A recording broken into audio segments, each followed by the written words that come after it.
Muy buenas tardes, ¿cómo están todos? Ahora sí estamos en condiciones de dar inicio a la charla del día de hoy. Agradecemos a todos por sumarse a este espacio. El objetivo de estas jornadas es fortalecer los vínculos con profesionales de la salud, distribuidores, equipos de venta, entre otros, a través de charlas de interés. Buscamos vincular nuestra marca con el público externo. La temática de hoy, oncología en pediatría, desafíos y soluciones para preservar el capital venoso en los más pequeños. Nos va a estar acompañando como disertante el doctor Enrique Romero. Él es médico cirujano, es especialista en cirugía pediátrica, jefe del Departamento Quirúrgico del Hospital de Niños de Córdoba, médico consultor del Servicio de Cirugía Pediátrica del Sanatorio Allende. Les pedimos por favor a todos mantengan sus micrófonos silenciados para evitar las interrupciones durante la disertación y además les recordamos que una vez finalizada la ponencia del doctor Enrique Romero, vamos a tener un espacio de preguntas y respuestas para que puedan evacuar sus dudas. Ahora sí, muchísimas gracias, doctor Romero. Le cedo la palabra. Bueno, buenas tardes a todos. Muchísimas gracias por la invitación y gracias a todos los que están conectados. Esperemos que estemos a la altura de las expectativas. El tema que nos convoca hoy es un tema, bueno, interesante y que es de suma importancia, sobre todo para pacientes con enfermedades crónicas y que requieren accesos vasculares por largo tiempo. Y la idea es charlar un poquito acerca de los accesos vasculares centrales de larga permanencia y cómo cuidar el capital venoso, que es crucial para el tratamiento de estos pacientes, sobre todo en pediatría. Eh, Primero vamos a partir de, para poder entender cómo se clasifican los accesos vasculares venosos, y básicamente se clasifican en periféricos y centrales. Y los centrales pueden ser de inserción periférica o directamente de acceso central, y a su vez ambos se pueden dividir en catéteres de corta permanencia o accesos vasculares de larga permanencia. En la charla de hoy nos vamos a centrar en los accesos venosos centrales de larga permanencia. Los accesos venosos centrales se definen como un catéter venoso, que es un dispositivo invasivo que consiste en un tubo flexible que puede ser de diferentes materiales, habitualmente de silicona o plásticos, que tienen diferentes calibres y diferentes longitudes, y cuyo extremo distal se coloca en la vena cava superior o en la vena cava inferior, con el objetivo de administrar tratamientos para extraer sangre o para monitorizar parámetros hemodinámicos como la presión venosa central. Los catéteres venosos centrales, como dijimos, pueden ser de distintos materiales, pero en general son o de silicona o de poliuretano. Y el sitio de inserción en los accesos centrales puede ser por yugular interna, por la vena subclavia, por la vena femoral o por otros accesos que son menos frecuentes. Pero habitualmente es subclavia o vena yugular interna. ¿Cuál es la finalidad de estos accesos? Bueno, básicamente es la administración de medicamentos irritantes o vesicantes, como un ejemplo típico es la quimioterapia. Otro ejemplo podrían ser agentes vasoactivos que pueden irritar y eventualmente producir lesiones severas si se infunden en el tejido celular subcutáneo. La infusión de soluciones hiperosmolares, como la nutrición parenteral total. Terapias prolongadas con antibióticos o transfusiones repetidas, la extracción de muestras sanguíneas muy frecuentes o la monitorización de presión venosa central en pacientes críticos. Como vemos acá en el esquema, el acceso puede ser por cualquiera de las dos venas yugulares, por las venas subclavias de ambos lados. Esos son los accesos más frecuentemente utilizados en pediatría. El tercer acceso utilizado es la vena femoral de cualquiera de los dos lados. Los catéteres de larga permanencia básicamente se clasifican en dos categorías: los catéteres tunelizados semiimplantables y los catéteres tunelizados implantables totales. Los tunelizados semiimplantables se denominan así porque tienen un extremo, su extremo proximal sale de la piel y nos permite conexiones externas. Y básicamente son los tipos Hickman o Brovia, que son muy similares, difieren en su diámetro. Y los catéteres tunelizados implantables son diferentes porque tienen una cámara habitualmente de titanio, de metálica o plástica, con una cara hacia una superficie que tiene una membrana de silicona y que esta membrana permite el acceso a través de una aguja especial que se denomina Uber hacia el catéter, hacia el reservorio y permite infundir distintos medicamentos.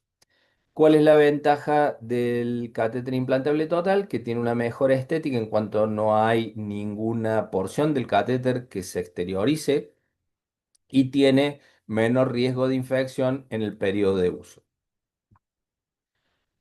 ¿Cuáles son las indicaciones de estos catéteres? Bueno, la indicación más frecuente en la actualidad es en los pacientes que tienen patología oncológica o hematológica para la administración de agentes quimioterápicos vesicantes, para la transfusión de sangre, que habitualmente, o de hemoderivados que estos pacientes requieren, o eventualmente para la administración de antibióticos en forma prolongada. La segunda indicación más frecuente es la administración de nutrición parenteral total, que habitualmente es una solución hiperosmolar que produce mucha irritación en venas periféricas y requiere la administración a través de un catéter venoso central. Y otras indicaciones menos frecuentes es en pacientes que requieren terapia enzimática, pacientes que requieren administración frecuente de inmunoglobulinas, como en inmunodeficiencias congénitas, pacientes que requieren terapia de reemplazo de algún factor, por ejemplo, de coagulación, que requieren administración frecuente, pacientes también con accesos vasculares difíciles, pacientes, por ejemplo, con fibrosis quística que están agotando sus accesos venosos por distintas internaciones, pueden ser una indicación la colocación de un catéter venoso central de larga permanencia. Lo mismo que en pacientes que tienen, que requieren cuidados paliativos y que no es conveniente estar agrediéndolos con frecuencia, digamos, para lograr un acceso vascular periférico, se les puede colocar alguno de estos dispositivos que estamos hablando. ¿Qué es importante para cuidar las venas de estos pacientes y los accesos? Y lo primero es la elección del catéter. Eh, esa elección va a depender de múltiples factores. Uno de los factores es la frecuencia con la cual pensamos que vamos a utilizar ese catéter. Por ejemplo, si uno piensa que el tratamiento o que el catéter va a requerir conexiones diarias, es conveniente un catéter semi-implantable porque tiene el extremo proximal exteriorizado y no va a producir ningún trauma al paciente cada vez que lo conectemos. Por otro lado, si pensamos que la utilización va a ser intermitente, por ejemplo en forma semanal o quincenal, o más todavía incluso, conviene elegir un catéter de tipo implantable total con un puerto porque va a ser más fácil el mantenimiento y el cuidado de ese catéter. Con respecto a la edad y el peso, debemos tener en cuenta que en general el diámetro del catéter que vamos a utilizar no debe exceder un tercio del diámetro o del calibre de la vena en la cual vamos a acceder. Entonces, en general se utilizan catéteres de 4 a 7 French en lactantes y niños pequeños y en pacientes mayores o cuando se va a infundir un medicamento que requiere un calibre elevado del catéter para que no precipite, se pueden elegir catéteres de 6 a 9 French. Recuerden que cada French son más o menos 0,3 milímetros de diámetro. También es importante tener en cuenta el tipo de tratamiento. Si vamos a utilizar nutrición parenteral total, está indicado utilizar un lumen por lo menos exclusivamente para la administración de la nutrición. Y si vamos a pensar en un paciente oncológico, bueno, deberemos pensar en un lumen para la administración de la medicación y eventualmente dos lúmenes porque a veces hay que administrar medicación que no es compatible una con otra porque induce la precipitación de alguna de las medicaciones y eso es muy importante tener en cuenta a la hora de administrar los medicamentos por una misma luz del catéter. Y otro factor que debemos tener en cuenta es el entorno familiar y social del paciente. Tengamos en cuenta que un catéter semi-implantable requiere cuidados diarios, monitorización permanente del sitio de inserción del catéter, a diferencia de un catéter implantable total que no requiere tantos cuidados y solamente requiere un mantenimiento mensual, eventualmente si no se utiliza en un entorno hospitalario. Los catéteres semi-implantables son catéteres que están tunelizados, o sea, el catéter recorre un trayecto subcutáneo desde el sitio de inserción en la piel hasta el sitio de ingreso en la vena. Este túnel favorece la fijación del catéter y reduce también el riesgo de infección. Es un catéter que es perdón, es un catéter que es de larga duración y se utiliza, como dijimos, para infusiones frecuentes y prolongadas. ¿Cuáles son las características de este catéter? Bueno, acá tenemos un dibujo, en este caso es un catéter doble lumen de silicona y que tienen, como vemos acá en la pantalla a la derecha, un manguito de dacrón adherido al catéter que se coloca en el trayecto subcutáneo y que permite que el organismo reaccione y fije el catéter para disminuir la posibilidad de extracción accidental del mismo. A su vez, este manguito de dacrón funciona como una barrera contra infecciones. Los catéteres semi-implantables, como dijimos, tienen lúmenes externos que salen por la piel y permiten la conexión directa sin tener que agredir al paciente. Y los tipos más conocidos son los tipos Hickman o Broviac. ¿Cuáles son las ventajas de estos catéteres? Que permiten infusiones diarias y prolongadas sin necesidad de punciones repetidas al paciente, facilitan también la extracción de muestras de sangre y son mucho mejor tolerados para terapias crónicas y frecuentes en pediatría. ¿Cuáles son las desventajas de estos catéteres? Es que requieren cuidados diarios de la salida cutánea, requieren curaciones, limpieza y un cuidado especial para el baño del paciente, etcétera. Y por lo tanto tienen mayor riesgo de infecciones comparado con los catéteres implantables totales, ya que hay una porción expuesta del catéter a la superficie corporal. A la diferencia, los catéteres implantables totales son dispositivos de acceso venoso de larga duración y todo el sistema queda debajo de la superficie cutánea. Tiene básicamente dos componentes. Uno es el reservorio o cámara, que es una pequeña cápsula que, como dijimos, puede ser de titanio, de plástico biocompatible, con un septum de silicona autosellante que se coloca por debajo de la piel. A ese reservorio se conecta un catéter, que es un tubo flexible, que como dijimos puede ser de silicona o de otros materiales, y a través de ese catéter es el que ingresa a la vena hasta su localización en una vena central. A su vez, estos catéteres pueden ser unitizados o no unitizados. ¿Eso qué significa? Que el extremo fijo al reservorio o sea, la conexión entre el catéter y el reservorio, si está unitizada, no se puede desconectar, es una conexión fija. En cambio, los catéteres no unitizados permiten que uno conecte y desconecte ese catéter en el momento de la colocación. ¿Cuál sería la ventaja de uno y otro? Los catéteres no unitizados permiten colocar el catéter, controlar la localización del extremo distal que esté en el sitio que queremos colocarlo, que es la vena cava superior, y allí seccionar el catéter y conectarlo al reservorio. ¿Cuál es la desventaja de estos catéteres? Que pueden si desconectarse en el transcurso del tratamiento, sea por el movimiento del paciente o porque uno no lo haya conectado adecuadamente y se puede infundir la sustancia el medicamento al celular subcutáneo y van a requerir más allá de los inconvenientes que esto nos traiga, va a requerir el cambio del catéter. En cambio, los unitizados es mucho más difícil que ese accidente ocurra.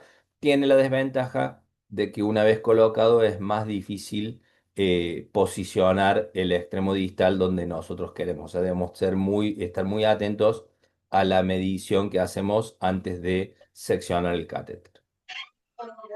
¿Cómo se hace el acceso a estos catéteres implantables totales? Se hace a través de la piel, se punza la piel y se punza el reservorio con agujas especiales no cortantes que hacen que no se produzca una lesión tipo sacabocado, porque tienen la punta inclinada en 90 grados, y atraviesan el septum de silicona sin dañarlo. Acá vemos cómo son las cámaras, a la derecha en el dibujo. Esto es todo el kit que viene para la colocación de los catéteres. Pueden ser, como dijimos, unitizados, como este caso, o no unitizados. Habitualmente el kit cuenta con una aguja de punción venosa, una guía de alambre para colocarlo con sistema de Seldinger, un sistema de dilatador con Pileway, o sea, con un sistema, digamos, de colocación que permite pelarlo y extraerlo para dejar libre el catéter, y con las agujas para conectar y punzar la membrana de silicona que se encuentra en la cara anterior del reservorio. ¿Cuál es la ventaja de estos catéteres? Que son más estéticos, son más cómodos para el paciente porque requieren menos atención, tienen menos riesgo de infección porque no están expuestos a la piel y son de larga duración, a lo mismo que similar a los catéteres semi-implantables de larga duración. ¿Cuáles son las desventajas? Que requieren de punción a través de la piel cada vez que se va a conectar, que la colocación y el retiro deben ser realizados en general bajo anestesia general. Nosotros en pediatría, la verdad que ambos catéteres en general los colocamos y los extraemos bajo anestesia general. Y que eventualmente, si el personal que conecta el catéter no está entrenado, puede haber una mala conexión del catéter al punzarlo y se puede extravasar el medicamento que administremos si no está correctamente posicionada la aguja. ¿Cómo es el método de colocación de estos catéteres? Bueno, como dijimos, se hace habitualmente en quirófano o en sala de procedimientos. Se puede utilizar ecografía para la punción, sobre todo si vamos a hacer un acceso a través de la vena yugular. Se utiliza la técnica de Seldinger modificada. Tenemos que tomar todas las precauciones para la esterilidad del procedimiento y, como dijimos, sedación o anestesia según la edad del paciente. La punción venosa, habitualmente, sobre todo en el acceso yugular y en pacientes que están, por ejemplo, en tratamiento o que están por su patología plaquetopénicos y que requieren más cuidado, habitualmente utilizamos la vena yugular interna como acceso para tratar de disminuir el riesgo de complicaciones y se hace bajo control ecográfico. Una vez que se punza la vena, se progresa la guía metálica hacia la vena cava superior. En ese momento controlamos la colocación correcta de la guía de alambre. Luego seleccionamos el sitio de ingreso cutáneo para, ya sea para el catéter semi-implantable o el sitio para efectuar el bolsillo para el reservorio en el caso de los catéteres implantables totales. Después creamos un túnel subcutáneo con tunelizador. Habitualmente esos tunelizadores vienen con el set de colocación del catéter. eh, y dejamos siempre el manguito de Dacron en los catéteres semi-implantables a 2 o 3 centímetros del sitio de salida cutánea del catéter. Luego avanzamos el catéter, medimos el catéter, cortamos a medida del catéter. Hay distintas fórmulas para calcular la medida del catéter, la longitud del catéter desde el sitio de la vena. Esta fórmula, altura dividido 10 menos 1, o si el paciente mide menos de 100 centímetros, o altura dividido 10 menos 2 si el paciente mide más de 100 centímetros. Esa es la fórmula para calcular la longitud del catéter cuando uno accede a través de la vena subclavia. En la práctica también un buen reparo anatómico externo es la altura del tercer espacio intercostal. Habitualmente ese es un reparo externo de la vena cava superior. Una vez que tunelizamos el catéter desde el sitio de inserción hasta el sitio de ingreso a la vena, colocamos el dilatador venoso con el introductor pelable sobre la guía, retiramos guía y, y dilatador e introducimos el catéter a través del introductor. Una vez que introducimos el catéter, retiramos el introductor pelable y se controla nuevamente con radioscopía habitualmente la posición del catéter. Si uno tiene entrenamiento, también lo pueden controlar con ecografía. ¿Cómo fijamos estos cáteres? Bueno, sobre todo los semi-implantables, nosotros los suturamos a la piel con un punto temporal en el sitio de ingreso a la piel para que lo fije mientras se permite la fijación del manguito de Dacron que dijimos que queda subcutáneo por la reacción fibrosa del organismo. Y si es un puerto, habitualmente el puerto hay que fijarlo mínimo con 3 puntos equidistantes para que no corramos riesgo de que ese puerto se rote o se dé vuelta y nos quede la membrana hacia abajo y no tengamos posibilidad de punzar. Normalmente antes de terminar el procedimiento hacemos la prueba funcional del catéter, la prueba dinámica de retorno venoso, de que tengamos retorno de sangre a través del catéter y luego en los catéteres a veces uno los sale conectado ya desde del quirófano luego de la colocación y si no sale conectado se hace un sello que habitualmente nosotros lo hacemos con heparina a 100 unidades por mililitro eh, de solución. eh, si también existe la posibilidad de dejarlo sedado solamente con solución fisiológica. Nosotros nos quedamos más tranquilos haciéndolo con solución heparinizada. Luego de cumplido el procedimiento, completado el procedimiento, se hace la asepsia con clorexidina alcohólica y se coloca un apósito estéril transparente y habitualmente en la colocación de estos catéteres se coloca un vendaje compresivo sobre todo el trayecto subcutáneo del catéter para tratar de disminuir o evitar los hematomas. Acá tenemos un video cortito de la colocación. Bueno, hacemos el campo, en este caso con clorexidina alcohólica. El paciente está con los hombros sobrelevados. En este caso hacemos la punción de la vena subclavia. Obtenemos retorno venoso a través de la aguja y colocamos la guía de alambre. Una vez que colocamos la guía de alambre, lo controlamos y hacemos, en este caso, un implantable total. Hacemos el bolsillo por delante del pectoral mayor para el reservorio, disecamos hasta la fascia del músculo pectoral. Luego hacemos el bolsillo con maniobras romas, puede ser con una torunda, puede ser con el dedo. Colocamos el reservorio debajo de la piel. En este caso estamos probando. Luego purgamos el reservorio, fijamos el reservorio. En general, como el espacio es muy pequeño, damos los puntos en la fascia del músculo. Lo pasamos a través de alguno de los orificios que tiene el reservorio para su fijación. Habitualmente pasamos los 3 puntos y una vez que hemos pasado los 3 puntos, introducimos el reservorio debajo de la piel y terminamos de fijar el reservorio subcutáneo. Una vez que fijamos el reservorio subcutáneo, conectamos el catéter al tunelizador y este paso para nosotros es muy importante que es hacer una incisión en el sitio de inserción de la guía en la piel y el tejido celular subcutáneo. Hacemos un pequeño bolsillo subcutáneo en ese sitio para permitir que el catéter pueda girar y rotar para ingresar en dirección a la vena, porque hay un giro ahí prácticamente de más de 90 grados, y evitar que el catéter se acode. Ese es un sitio crítico donde se puede acodar el catéter y darnos un mal funcionamiento del catéter.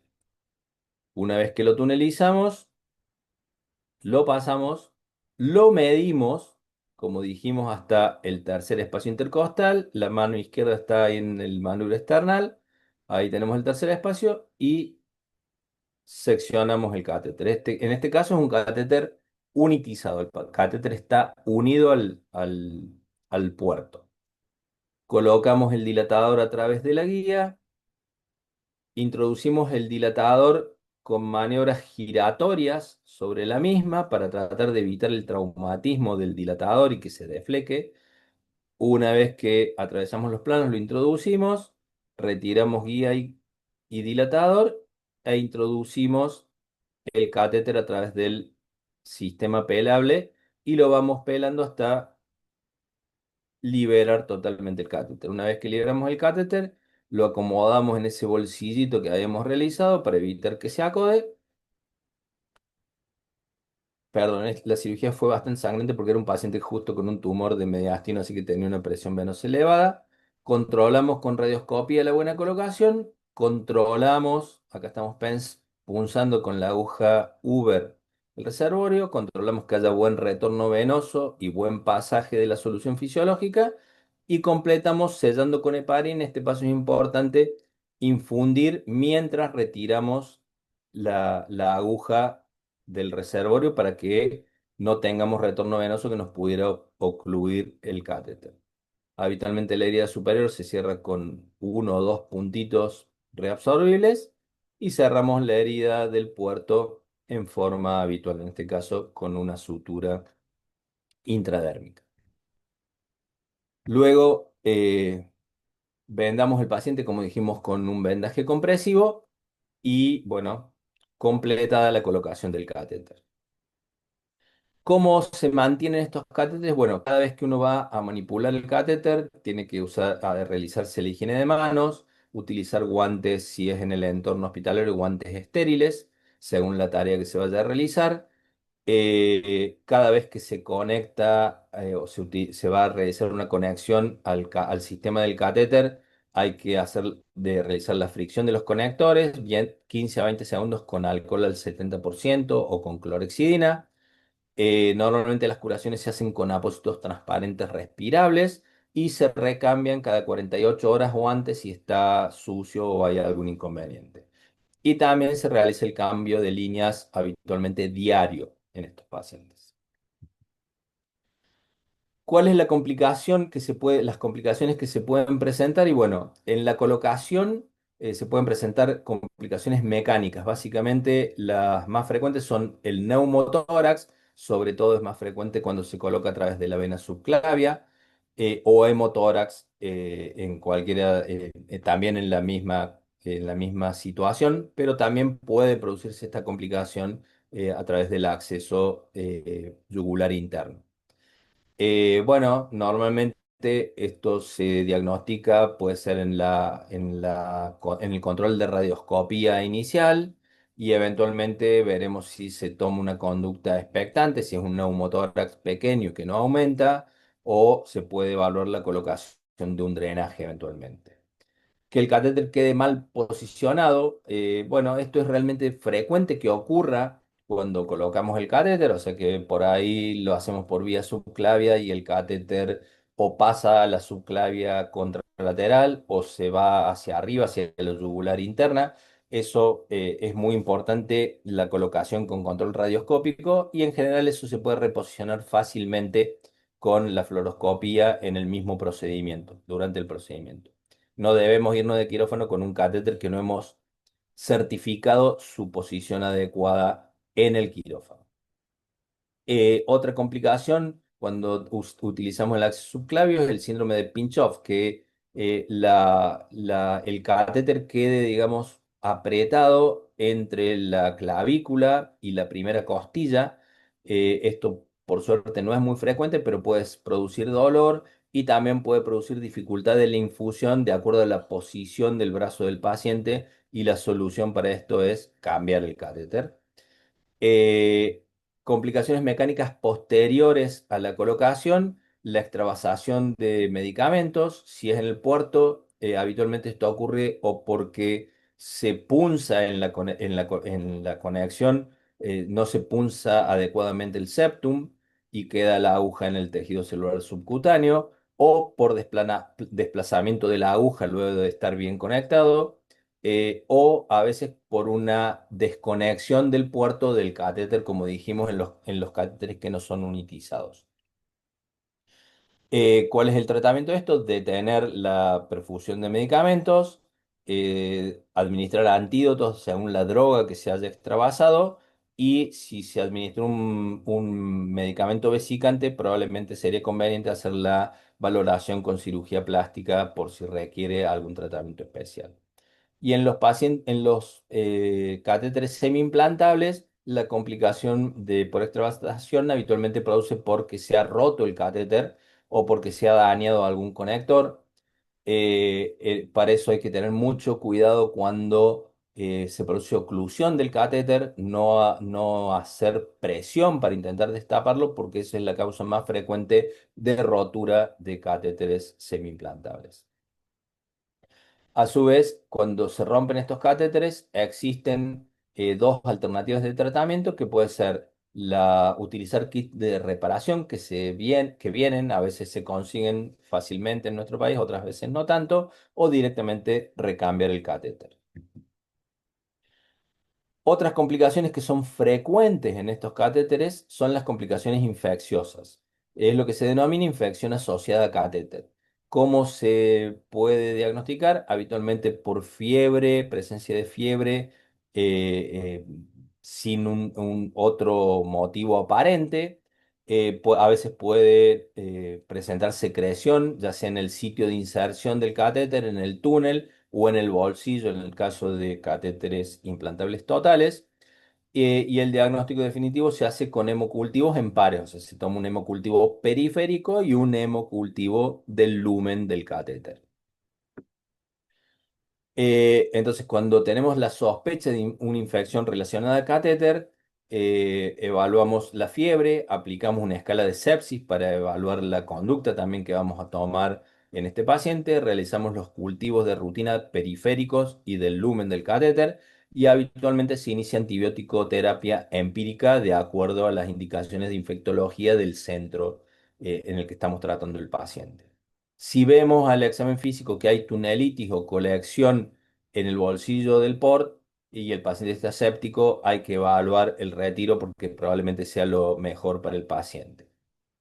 Si el paciente está estable y tenemos un cultivo con un germen que puede ser sensible, hay que considerar el salvataje de ese catéter con sellos ya sea de antibióticos o eventualmente de alcohol, de etanol, y reevaluar si esto salva el catéter, y eventualmente si este tratamiento no es efectivo, hay que evaluar la extracción del mismo. Acá vemos pacientes, bueno, ¿qué puede ocurrir? Bueno, otra complicación mecánica es la oclusión del lumen. Siempre cuando tenemos problemas para administrar medicación, chequemos los clamps y los conectores, no vaya a ser que haya algo que esté impidiendo que podamos administrar la medicación. Si hay sospecha de que hay una vaina de fibrina en el catéter, se puede administrar un trombolítico intraluminal. Si sospechamos que hay un precipitado porque se administran fármacos que son incompatibles o la nutrición parenteral total, se puede administrar algún agente específico, ya sea un ácido o un álcali, para tratar de disolver este medicamento. Y si persiste la oclusión, normalmente se hace una imagen también para corroborar que el catéter esté bien posicionado y que no haya cambiado algo en la posición del catéter. Se puede hacer radioscopia también, y si persiste el catéter obstruido, la indicación es el recambio de catéter. Bueno, para terminar, como conclusiones, siempre tenemos que elegir el catéter de acuerdo al tipo de tratamiento, a la frecuencia de uso que le vamos a dar a ese catéter, a la edad y el peso del paciente y al entorno familiar. Siempre tenemos que colocarlo en un entorno adecuado, con personal capacitado. El mantenimiento es fundamental para la vida de estos catéteres y por lo tanto para el pronóstico de ese paciente y debe ser atendido por personal capacitado en el cuidado de los catéteres y que tenemos que estar siempre atentos a la presencia de complicaciones. La verdad que los pacientes que tienen catéter tienen que tener un manejo multidisciplinario porque es tan importante el pediatra o el oncólogo que lo atiende, como el personal quirúrgico que lo coloca y como el personal de enfermería, que son los que habitualmente lo cuidan y que probablemente sean los más importantes en el cuidado de estos chicos y de estos catéteres. Bueno, muchísimas gracias. Quedo abierto a sus preguntas si es que hay algo. Muchas gracias. Muchísimas gracias, doctor. Muy clara la disertación. Ahora sí, los invito, quienes tienen alguna pregunta, pueden habilitar su micrófono y hacerla directamente. Ahí ya tenemos una pregunta. Samantha, te escuchamos. Hola, buenas tardes. ¿Me escuchan? Sí, te Sí, escuchamos, se escucha Samantha. perfecto. Bueno, mi nombre es Samantha, soy enfermera oncóloga de México y pues agradezco primero su disertación, muy enriquecedora, pero tengo dos preguntas relacionadas a mi práctica. Yo me desenvuelvo en un área de oncología pediátrica y últimamente, o bueno, recientemente llegó un nuevo cirujano pediatra que desde que él está instalando los reservorios hemos tenido muchas complicaciones con nuestros niños. Una es que generalmente el reservorio queda oblicuo en nuestros niños y sucede mucho el síndrome de pinch-off o de pinzamiento. Entonces, casi todos los catéteres instalados quedan disfuncionales. Otra, por ejemplo, los niños, si se les instala muy pequeños, van creciendo, obviamente, conforme pues su desarrollo, y esa cicatriz que pues queda después en la piel, como que se va abriendo una vez que el propio niño va creciendo, como que la cicatriz se va debilitando. Entonces termina el reservorio exteriorizándose y tienen que retirar ese catéter. Entonces, no sé qué podría sugerirme para, uno, fortalecer esa cicatriz o evitar que eso suceda en los pequeños. Y dos, pues mejorar, ¿no?, el funcionamiento de estos catéteres.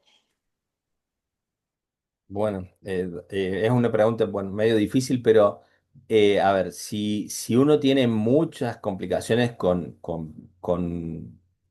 la compresión del catéter subclavicular y es muy frecuente, evidentemente que hay algún problema técnico en la colocación. O sea, ahí no le puedo dar si uno sigue las indicaciones para la colocación del catéter.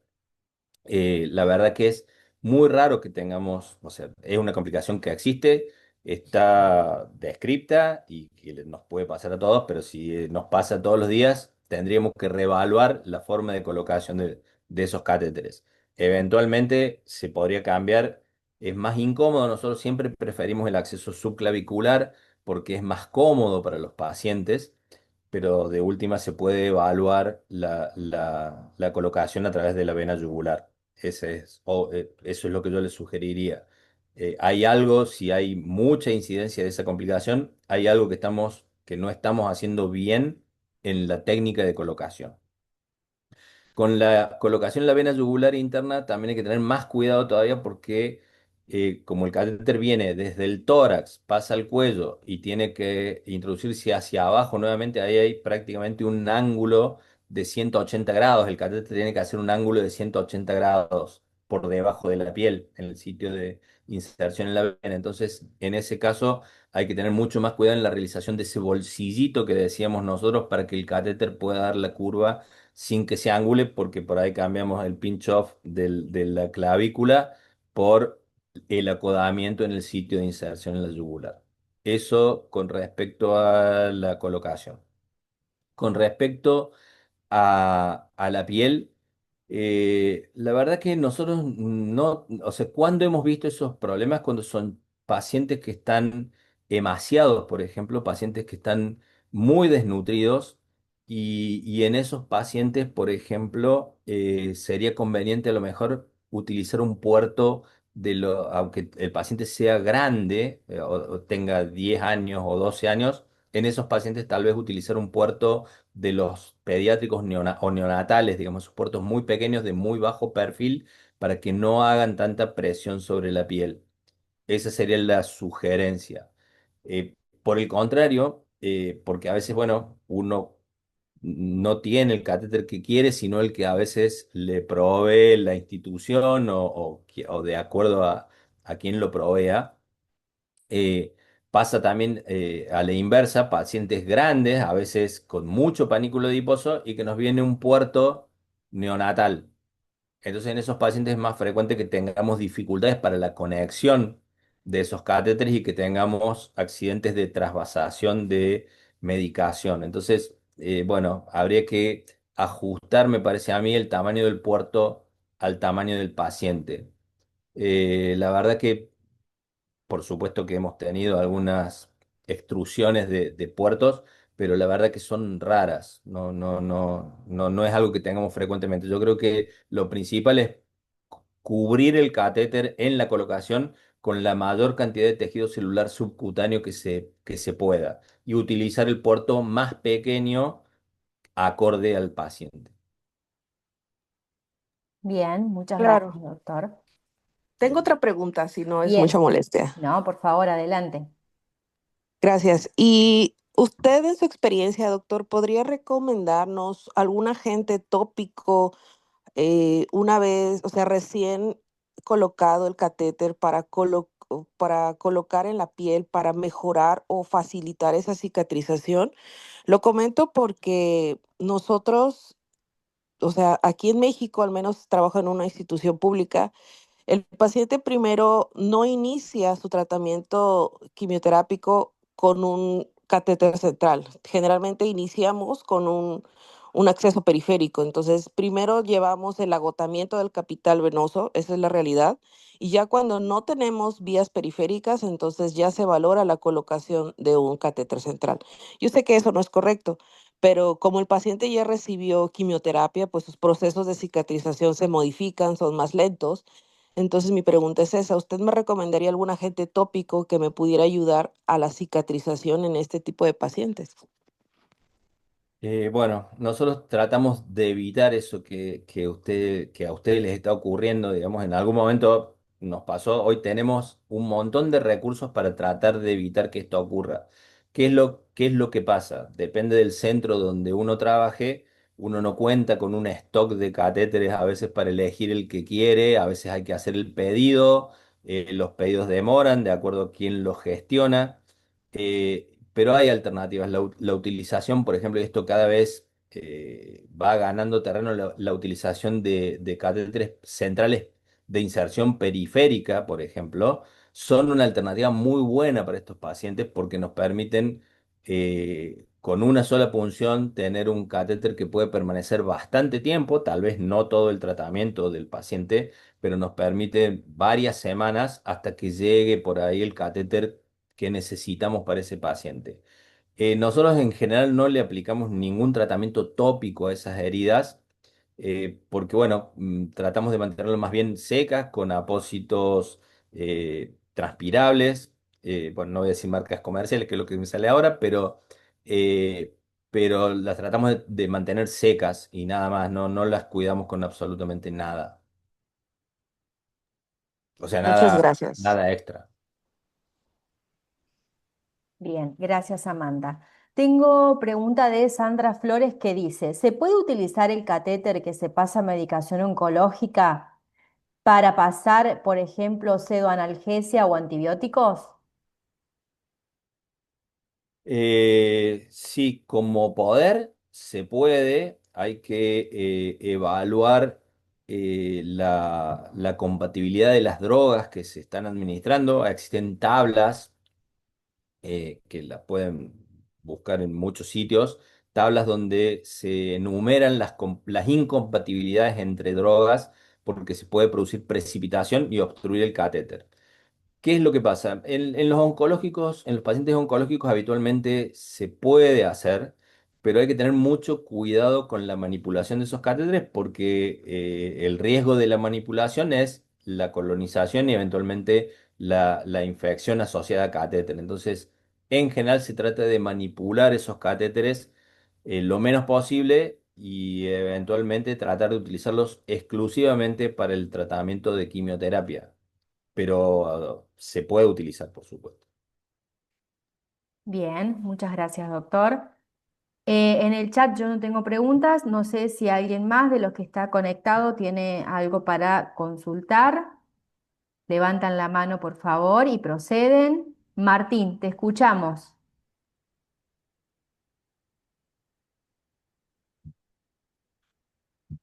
Martín, estás muteado.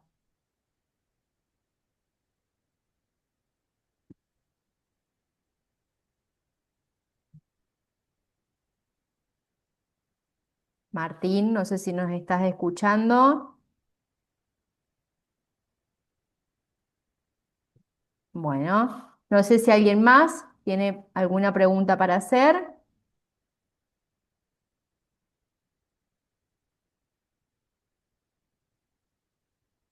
Bueno, creo que no hay más preguntas, doctor. ¿No? No sé si quiere hacer alguna conclusión final, alguna consideración. No, bueno, básicamente eso, tener en cuenta los cuidados que tenemos que tener con estos pacientes porque sobre todo en los pacientes, los oncológicos son un tema, pero casi todos los pacientes oncológicos, si uno tiene cuidado, culminan su tratamiento con un catéter, eventualmente con dos catéteres colocados en todo el tiempo de su tratamiento. Los pacientes que por ahí son más complejos son los pacientes que tienen indicación de catéteres venosos centrales para nutrición parenteral, que requieren mucho más cuidado y son pacientes que a veces requieren nutrición parenteral por largo tiempo, porque son pacientes con insuficiencia intestinal y esos son los pacientes que más inconvenientes tenemos por porque nos quedamos sin venas en esos pacientes, aún cuidando los catéteres. Entonces, es muy importante el trabajo de cada uno de los que formamos parte del equipo que cuida a estos pacientes, los médicos, las enfermeras, pero especialmente las enfermeras.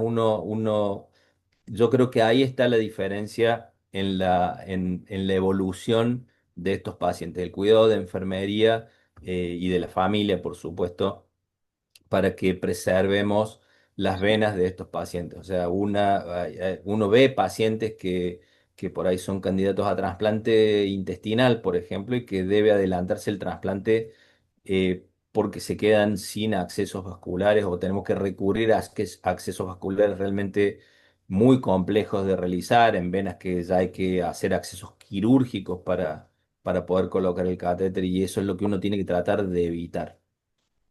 Bien, Sí, muchísimas disculpe, gracias. Doc. Martín, te escuchamos. Ahora sí tuvo un problema técnico. La Bien, te pregunta escuchamos. es sobre los pacientes con obesidad extrema, quizás, donde tenemos un panículo adiposo muy grande. Eh, ¿Qué técnica utilizás para resolver este tema? Me pasó una vez y lo que hice fue hacer un bolsillo más en el celular, ¿no? Hasta la aponeurosis y lo fijé, digamos, a la dermis, o sea, no, a la hipodermis será, para que quede sobre el techo y para poder tener una punción más clara. No sé si eso es lícito, ¿qué te parece? Sí, nosotros no lo fijamos al músculo porque creo que el tema de fijarlo, a ver, normalmente una vez que pasan 30 días ya el puerto queda fijo por la misma fibrosis, digamos, que genera el organismo. El problema son las primeras semanas. Eh, la verdad que hay puertos que son, bueno, que son incluso para adultos y se palpan con relativa facilidad. Bueno, a pesar de que el paciente sea obeso, lo que por ahí uno sí debe estar seguro cuando hace la conexión, la verdad que el que está acostumbrado a conectar un catéter se da cuenta cuando punza la membrana, en el momento que la punza y cuánto introduce la aguja desde que atravesó la membrana, cuando llega a la base del puerto. Y en general, la gente que los maneja tiene esa experiencia pero nosotros lo fijamos habitualmente al músculo. Una alternativa para esos pacientes sería un catéter semi-implantable si realmente está muy complicado porque sea realmente una obesidad mórbida, digamos. Bueno, podría, a lo mejor en vez de colocar un puerto, colocaría un semi-implantable para evitar ese problema. Pero la verdad que es muy raro, no es algo frecuente. No tengo Dale, experiencia gracias. para contestarte con respecto a fijarlo No, no, sin fijarlo el músculo porque no tengo experiencia, así que no te puedo decir. Sí he visto catéteres fijados con 2 puntos, puertos fijados con 2 puntos que se han dado vuelta. no, me pasó una sola vez y lo resolví de esta forma. Era un paciente en donde si yo lo fijaba la aponeurosis, no, era muy difícil la palpación eh, y la punción me imaginé que iba a ser tremendamente dificultosa, por eso hice esa opción, que anduvo bien, que no tuve ninguna complicación, pero bueno, el manejo ya después no lo sigo yo, digamos. Está claro. Bueno, me enseñaste algo, podemos probar alguna vez. Gracias. Muchas gracias, A Martín. vos. Ahora sí, podemos dar por finalizada la charla del día de hoy. Muchísimas gracias, doctor Romero, por acompañarnos en este espacio. Muchísimas gracias a todos quienes se conectaron. Estuvimos en los 90 asistentes, así que muchas gracias a todos y nos volvemos a encontrar muy pronto con una nueva charla abierta de Silmac. Muchas gracias, que tengan una buena jornada.